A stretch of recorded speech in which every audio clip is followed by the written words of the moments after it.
jménu Otce i Syna i Ducha Svatého. Amen. Chválu vzdejte Hospodinu, protože je dobrý. Jeho milosrdenství je věčné.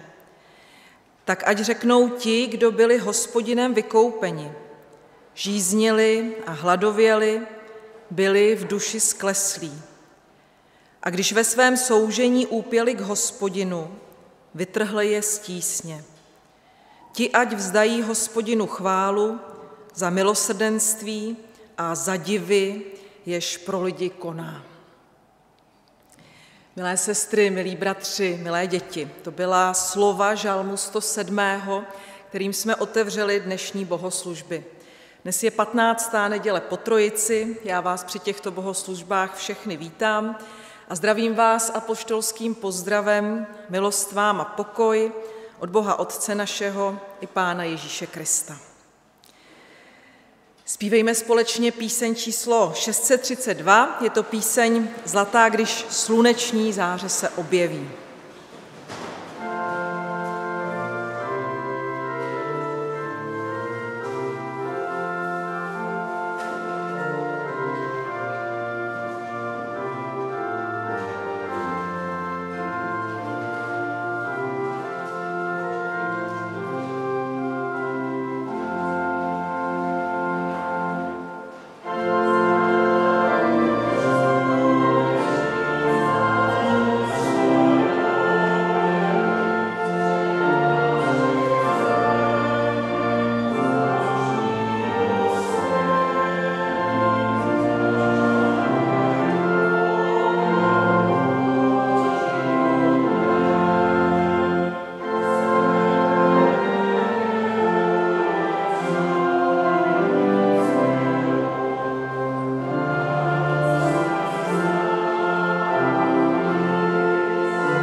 Pomodlíme se.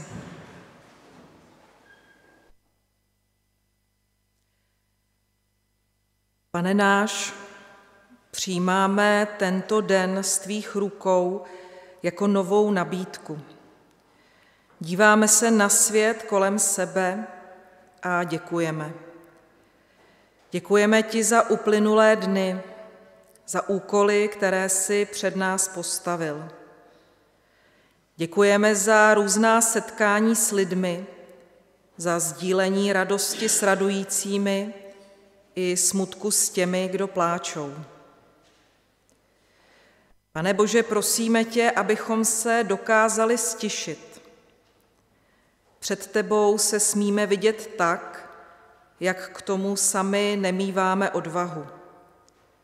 Tobě se vyznáváme ne proto, abychom ulehčili svému svědomí, nýbrž proto, že nám svým odpuštěním otevíráš pravou radost a svobodu. Stojíme před tebou, někdo plný radosti a vděčnosti ze života, jiný plný otázek a pochybností. A tak tě prosíme, smiluj se nad námi, mluv k nám, očišťuj naše srdce. Prosíme, jednej s námi, toužíme po tvém přijetí. Děkujeme ti, že nás oslovuješ i navzdory tomu, že znáš naše meze. Prosíme, učiň nás vnímavými pro vděčnost jako nový způsob života. Prosíme o potěšení, kterého se nám může dostat jen od tebe. Prosíme o naději, která se navzdory zkušenostem odváží nových kroků. Prosíme o tvého svatého ducha pro naše shromáždění i pro shromáždění všech, kdo se dnes kdekoliv na zemi shromažďují ve jménu tvého Syna Ježíše Krista. Amen. Slyšte první čtení, které je zapsané v Evangeliu podle Marka ve 4. kapitole, verš 35. až 41.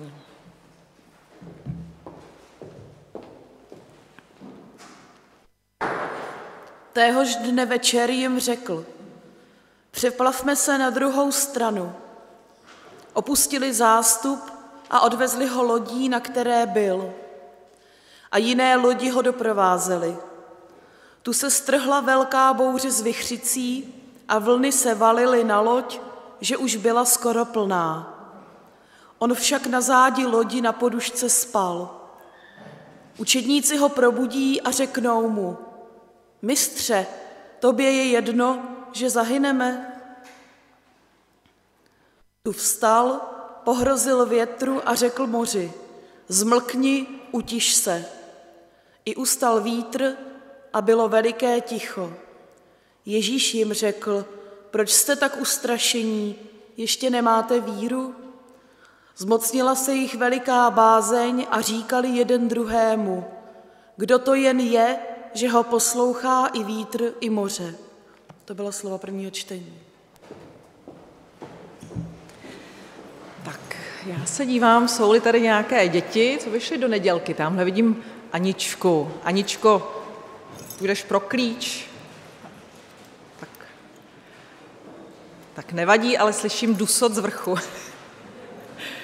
Tak, dnes budete mít děti nedělku, tuším, s Martinem, tak vám přeji, aby se vám nedělka podařila a abyste dobře poslouchali dnešní příběh. A my společně budeme zpívat žálm Můj Bože, k tobě volám.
Druhé čtení je zapsané v knize proroka Jeremiáše v 29. kapitole.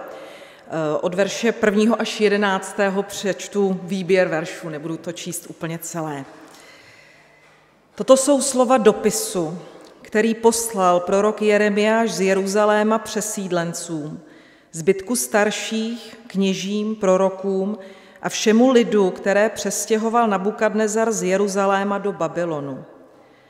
Toto praví Hospodin zástupů, Bůh Izraele, všem přesídlencům, které jsem přestěhoval z Jeruzaléma do Babylonu. Stavějte domy a bydlete v nich, vysazujte zahrady a jeste jejich plody. Berte si ženy, ploďte syny a dcery, berte ženy pro své syny, provdávejte své dcery za muže, ať rodí syny a dcery, rozmnožujte se tam, ať vás neubývá. Usilujte o pokoj toho města, do něhož jsem vás přestěhoval. Modlete se za ně k Hospodinu, neboť v jeho pokoji i vy budete mít pokoj. Toto praví Hospodin, až se vyplní 70 let Babylonu, navštívím vás a splním na vás své dobré slovo, že vás přivedu zpět na toto místo. Neboť to, co s vámi zamýšlím, znám jen já sám, je výrok Hospodinův. Jsou to myšlenky o pokoji, nikoli o zlu. Chci vám dát naději do budoucnosti. Posaďte se.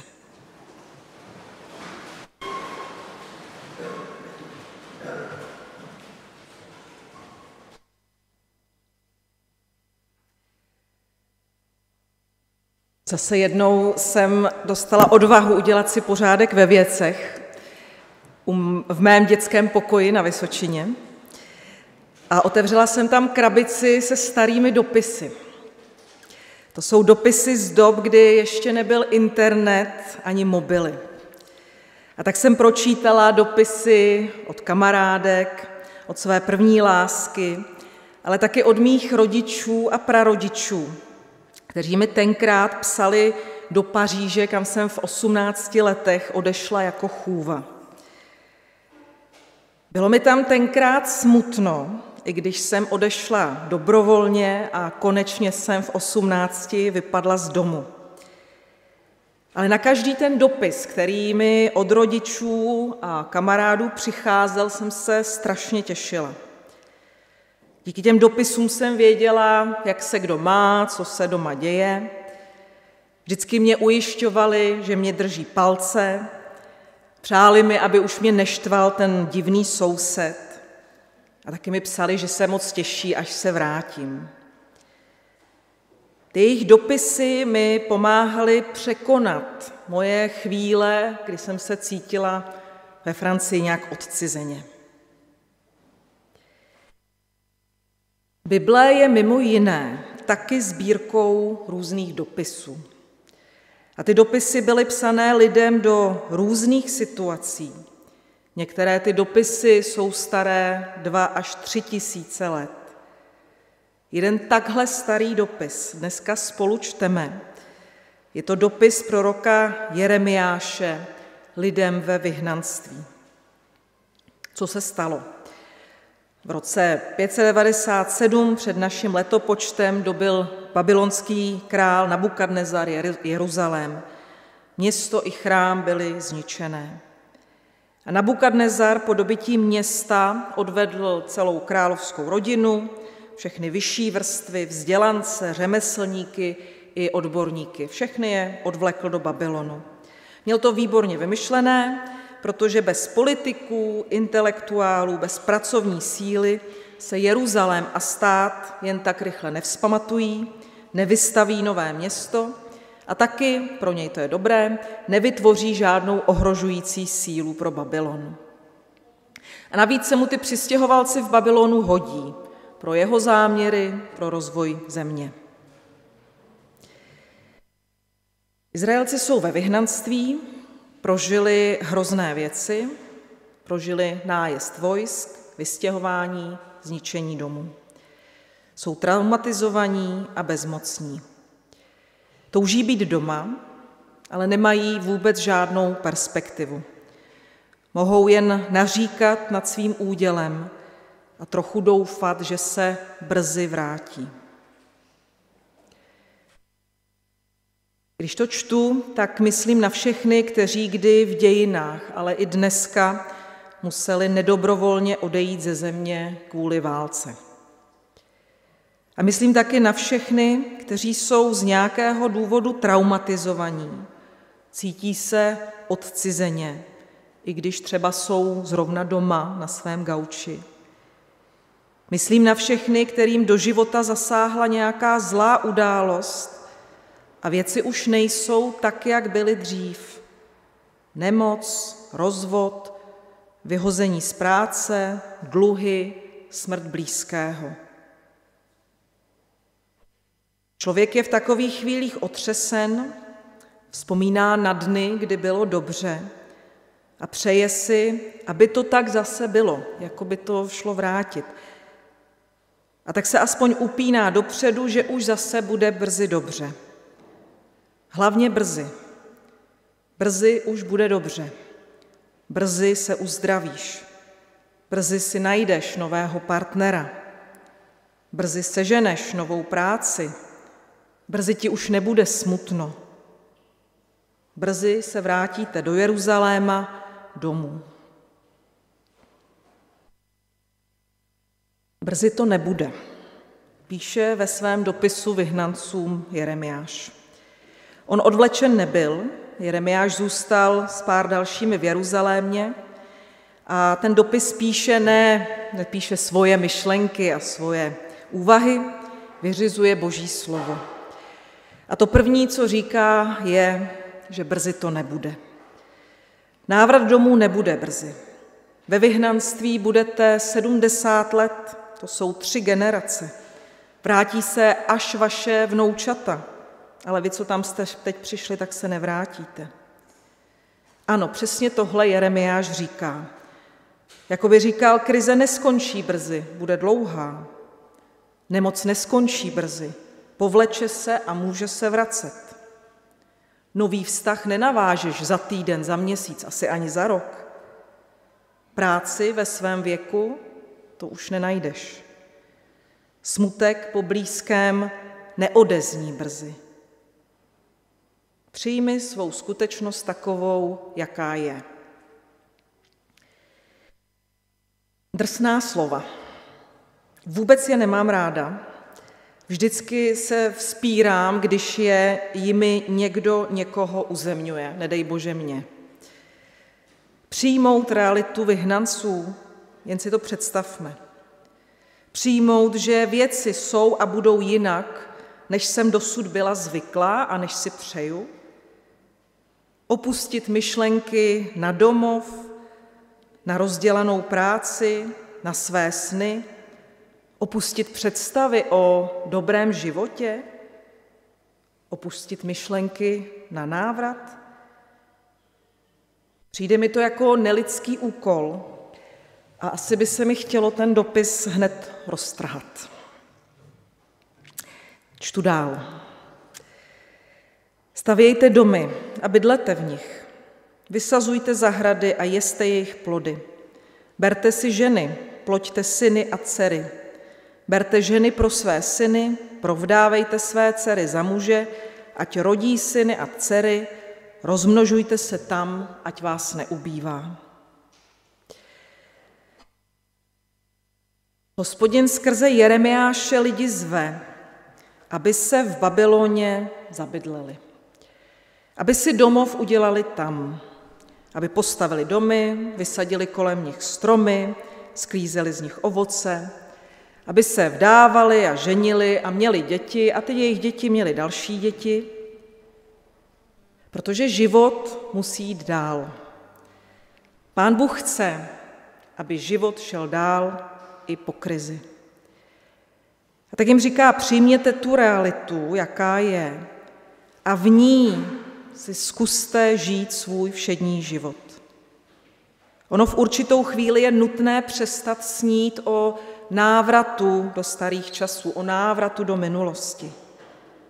V určitou chvíli je žádoucí začít žít život tam, kde člověk zrovna je. i když není u sebe doma. Ten návrat do minulosti, ještě něco tam je. Izraelci moc dobře věděli, že vyhnanství je taky důsledkem jejich bezbožnosti. Jeremiáš, ale i jiní proroci jim to často připomínali. A Izraelci si to uvědomovali. Litovali toho, uznali vinu, podrobili se sebereflexi, pokání, museli přijmout důsledky. Ale i s pokáním je třeba v daný čas nějak přestat. Neobvinovat se do nekonečna. Nevalit na sebe soudy, že si za to stejně můžeme sami. Protože když člověk nepřestane pořád se takhle obvinovat, tak akorát ustrne v té minulosti. To není k životu. Není to život tady a teď. To je pořád nějaká minulost, ve které se pořád točím a sypu na sebe ty soudy, jak jsem to celé spackal. Život musí jít dál. Pán Bůh chce, aby život šel dál. Ten život, který teď máme k dispozici. S těmi lidmi, které teď máme kolem sebe. S možnostmi, které máme a třeba časem s novými, které zatím nevidíme. A tak žijí ten všední život, říká Jeremiáš, starejte se tam o tamty domácnosti, sesbírejte ovoce, udělejte marmeládu, udělejte s dětmi úkoly, navštivte babičku, umyjte jí okna, zajděte s přáteli na sklenku vína. Činnosti všedního dne. I to může být lék na nějaký čas krize a smutku. Trošku to tady odlehčím, zase zmíním svoje rodiče.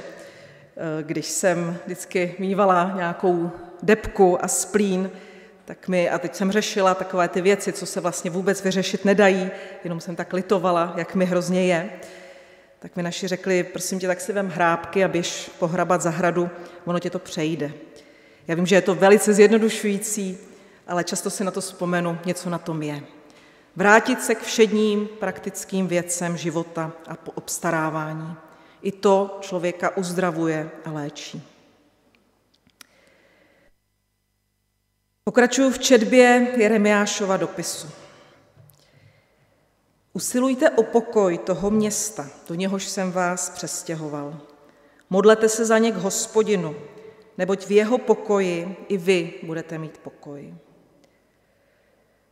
Pro vyhnance, pro přistěhovalce to byla jasná zpráva, aby v Babylonu žili spořádaně, aby neprovokovali, aby nedělali nějaké nepokoje proti babylonským, ale naopak, aby svým životem přispívali k pokoji, k pokojnému životu všech v zemi. A pro nás je ta zpráva dvojí. I sem přichází lidi, kteří si tady teď potřebují udělat domov, potřebují se tady zabydlet, potřebují si tady obstarávat svou domácnost. A je na nás, abychom jim my udělali prostor, abychom my jim byli dobrými sousedy. A ta druhá zpráva. My žijeme v tomhle světě, my křesťani, jsme postaveni konkrétně do tohodle města a nemůžeme se před světem schovávat ani do kostela, ani do modliteben, ani do svých domovů nebo různých bublin. Naším úkolem je aktivně se zasazovat o pokoj ve městě, o pokoj v místě, ve kterém žijeme. Je naším úkolem modlit se za politické představitele a nezáleží na tom, jestli to jsou ti, které jsme volili nebo nevolili. A je taky naším úkolem, abychom svým životem jako jednotlivci, ale i sbor vytvářeli atmosféru pokoje v našem městě, v naší zemi.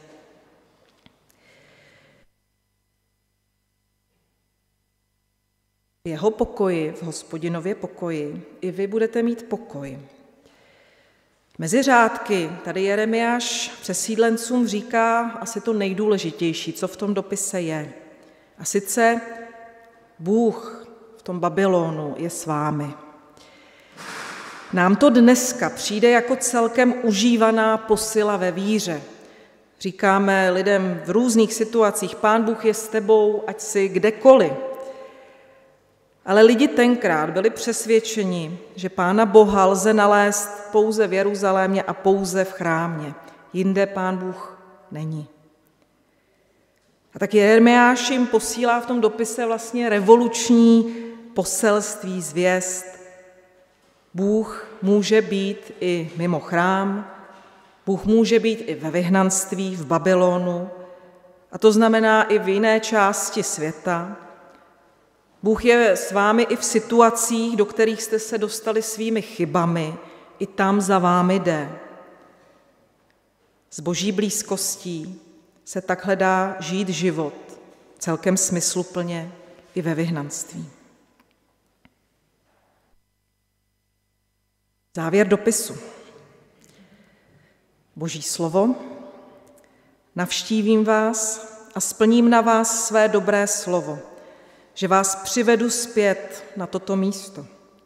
Neboť to, co s vámi zamýšlím, znám jen já sám, je výrok Hospodinův. Jsou to myšlenky o pokoji, nikoli o zlu. Chci vám dát naději do budoucnosti. Tady jsem opravdu ráda, že jsem ten dopis neroztrhala hned z kraje, že jsem ho dočetla až do konce. Ta závěrečná slova jsou pohlazení pro duši. Hospodin o vyhnancích, o nás, o všech, uvažuje v dobrém. Přestože jsme mnoho věcí udělali špatně a musíme za ně často nést důsledky. Ale jeho láska přemáhá naše selhání a otevírá novou budoucnost. Ne hned, třeba ne brzy. Pán Bůh má pro přesídlence budoucnost. V Bohem stanovený čas se vrátí zpátky do své země, domů. A já mám tuto naději i pro ty, kteří dnes na různých koutech světa touží po návratu do své země. Moje myšlenky jsou o pokoji, nikoli o zlu. Chci vám dát naději do budoucnosti. My nežijeme jenom pro to stavění domů, sázení stromů, pro utváření každodenního života. Pán Bůh pro nás má připraveno ještě něco víc, novou budoucnost. I my ve svých všedních dnech ji smíme a máme vyhlížet. Je to naše největší naděje.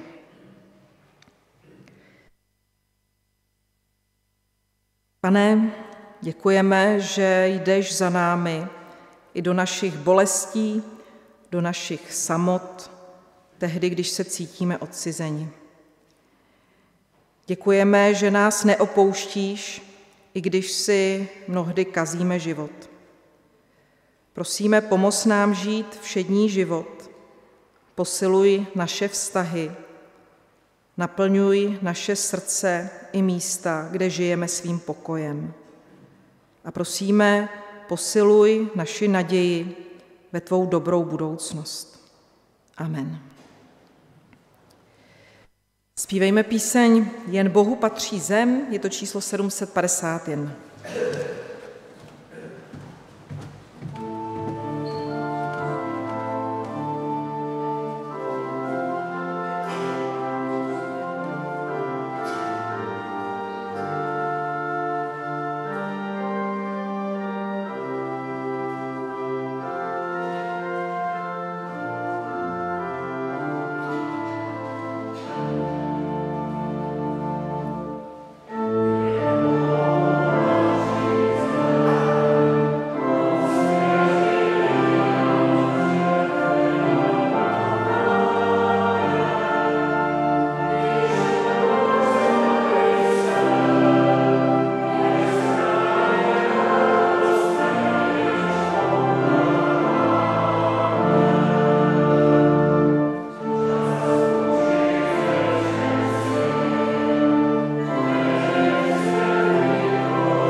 Bratři a sestry, vyslechněte sborová oznámení.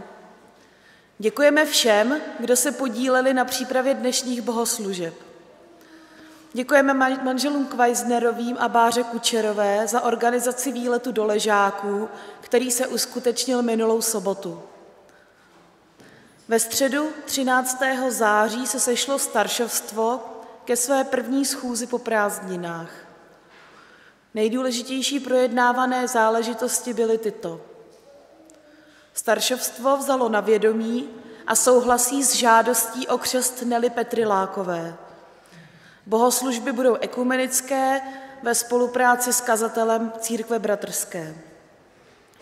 Sestra farářka připravuje změnu ve vedení biblických hodin.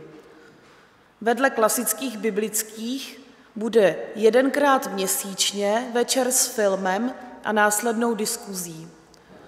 Filmový večer bude vždycky první čtvrtek v měsíci od 18 hodin. V neděli 24. září se rozloučíme s naší vikářkou Magdalenou Horákovou. Jak už asi víte, Magda nastupuje jako kazatelka do sboru v Chrudimi. Blíží se termín mimořádného sborového shromáždění k projednání projektu Agapé. Některé důležité informace sdělíme již nyní po bohoslužbách, tak se prosím chvíli zdržte na svých místech. To setkání bude 15. října. V příštím týdnu již začnou pravidelná setkání. V pondělí v 18:30 se k poradě sejdou učitelé nedělní školy. Ve čtvrtek v 9:30 mají svou schůzku maminky a děti. Rovněž ve čtvrtek v 15 hodin se uskuteční bohoslužby v domově pro seniory u Kostelíčka a v 18 hodin biblická hodina na faře, ke které se můžete připojit i online. Na biblické hodině budeme na pokračování probírat příběh Abrahama a praotců. V pátek v 15 hodin se děti sejdou na révě biblické hodině pro děti. V sobotu 23. září se uskuteční ve sboru v Bučině seniorátní setkání všech generací. Na programu jsou v 10 hodin bohoslužby, v 11 hodin přednáška Pavla Jungwirta na téma homeopatie a placebo. Souběžně budou mít svůj program děti a po obědě se těšíme na vystoupení pěveckých sborů. I z našeho sboru se účastní pěvecký sbor pod vedením Hanky Benešové. Příští víkend poskytneme prostory fary setkání předsedů seniorátních odborů mládeže. Na faře se už 10 let schází anglický debatní kroužek s Pavlínou Pácalovou. Vyřizujeme tuto výzvu. Přihlašte se do anglického debatního kroužku na faře. Právě začíná 10. ročník, jsou to 2 středy každý měsíc od 14 do 15 hodin. Úroveň jazyka mírně nebo středně pokročilá. Přijďte se pozdílet v angličtině. Bližší informace vám podá Pavlína Pácalová. V tomto roce si připomínáme 70. výročí od první ordinace žen v církvi. Při této příležitosti se v sobotu 21. října v Poděbradech bude konat slavnost s názvem Ženy 70. Všichni jste zváni. Pozvánka je na nástěnce a v mailu. Kdo byste se chtěl zúčastnit, přihlašujte se u sborové asistentky nebo se pište na papír na dětské místnosti. Po bohoslužbách jsme zváni na faru a zahradu k rozhovorům u kávy a čaje. Zpěváci se zde v kostele zdrží ke zkoušce na vystoupení v Bučině. A to byla všechna oznámení.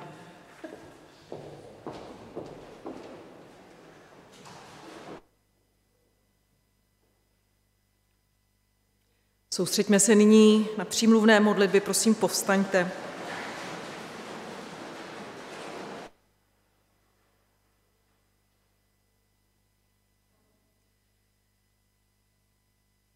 Pane, ty jsi s námi, ať už jsme kdekoliv, ať už prožíváme cokoliv. Asi se všemi, kdo se po tobě ptají a hledají tě. V této naději tě prosíme za všechny, kteří utekli nebo utíkají před válkou. Prosíme, buď s nimi. Potěšuj je v jejich bolesti a smutku po domově. Pomoz jim se mezi námi zabydlet a nám dej otevřené srdce, abychom byli ochotni k pomoci i podpoře. K tobě voláme, prosíme tě, vyslyš nás. Prosíme za ty, kterým do života zasáhla zlá událost a jsou jí teď otřeseni. Dávej jim sílu tuto situaci ustát a posílej jim do cesty dobré lidi, aby na to nebyli sami. Otevírej naději. K tobě voláme, prosíme tě, vyslyš nás. Prosíme tě za církev po celém světě, aby se nezavírala před světem do svých kostelů a modliteben, ale ani do svých dogmat a knih. Dej, ať jsme církví živou a radostnou, ať se taky aktivně zasazujeme o pokoj a dobrý život v našem městě a tam, kde žijeme. K tobě voláme, prosíme tě, vyslyš nás.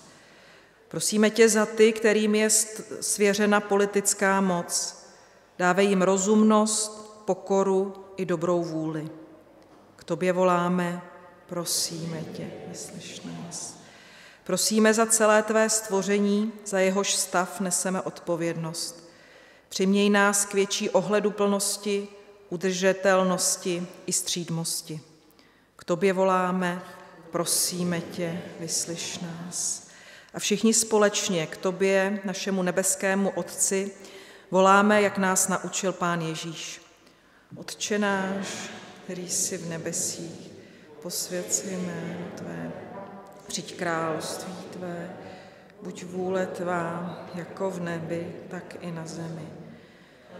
Náš zdejší dej nám dnes a odpusť nám naše viny, jako i my odpouštíme našim viníkům. A neuveď nás v pokušení, ale zbav nás od zlého. Tvé království i moc, i sláva na věky. Amen. Usaďte se a zpívejme píseň za ty, kdo hladem trpí a bídou. Je to číslo 401.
Prosím, povstaňte.